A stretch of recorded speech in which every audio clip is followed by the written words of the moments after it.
بسم اللہ الرحمن الرحیم۔ شروع اللہ کے نام سے جو بڑا مہربان اور نہایت رحم والا ہے۔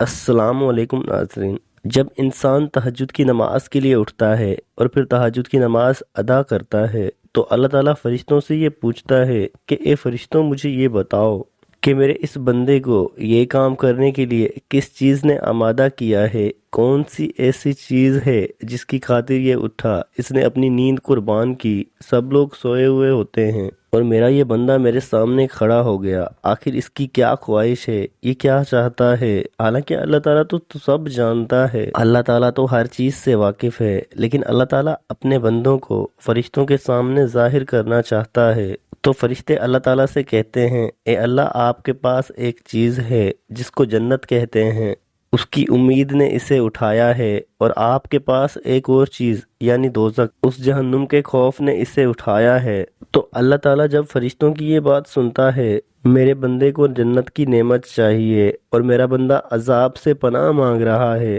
تو اللہ تعالیٰ فرماتا ہے میں نے اس کو وہ چیز عطا کر دی جس چیز کی امید میرا بندہ مجھ سے کر رہا ہے، جنت کی امید کر رہا ہے، میں نے جنت اس کو عطا کر دی، اور جس چیز سے میرا بندہ ڈر رہا ہے یعنی دوزخ سے، میں نے اس چیز سے اسے محفوظ کر دیا، امن دے دیا۔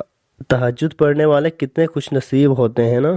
ان کے بارے میں اللہ تعالیٰ بھی فرشتوں سے پوچھتا ہے، اور فرشتے فخر سے بتاتے ہیں کہ وہ لوگ جن کے پہلو، جن کے جسم ان کے بستروں سے الگ ہو جاتے ہیں اور اپنے رب سے ڈرتے ہوئے اور اس کی ذات سے امیدیں لگاتے ہوئے کھڑے ہو جاتے ہیں۔ جو لوگ تہجد کی نماز پڑھتے ہیں انہیں اس نماز کا سکون پتہ ہے، ان کے دلوں میں نور برستا ہے، رب کے خاص بندوں میں شامل ہو جاتے ہیں، رب کے صالحین بندوں میں شامل ہو جاتے ہیں۔ اگر ایک انسان کو اس نماز کا چسکا لگ جائے، اس کی عادت بن جائے، اس نماز کا ایک بار لطف اٹھا لے، تو وہ تہجد کے بغیر نہیں رہ سکتا، اس کا تہجد کے بغیر گزارا نہیں ہو سکتا۔ جب بندہ اٹھتا ہے تو بندے کو یوں محسوس ہوتا ہے کہ رب صرف میرا ہے۔ بندے کی رب سے محبت پاکیزہ اور کامل ہو جاتی ہے، میں اپنے رب کا ہوں اور رب میرا ہے۔ اسی چیز کا نام محبت ہے کہ آپ کے گھر والے سو رہے ہیں، آپ کے اوپر یہ نماز فرض بھی نہیں ہے، لیکن پھر بھی آپ اللہ تعالیٰ کی محبت کی خاطر اٹھتے ہیں، اس سے ڈرتے ہوئے اٹھتے ہیں، تو اللہ تعالیٰ آپ کو ہر وہ چیز عطا کرے گا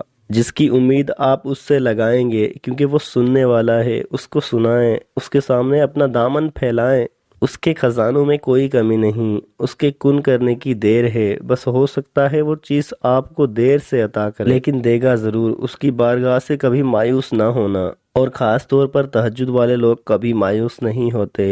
اگر آپ لوگ بھی تہجد کی پابندی کرتے ہیں تو دوسروں کو بھی اس کی فضیلت بتائیں، اس پہ اللہ تعالیٰ کیا کچھ عطا کرتا ہے، اور ہمیں بھی اس دعا میں یاد رکھیں، ہمارے حق میں دعا ضرور کریں۔ اللہ پاک آپ سب کا حافظ و نگہبان۔ وعلیکم السلام۔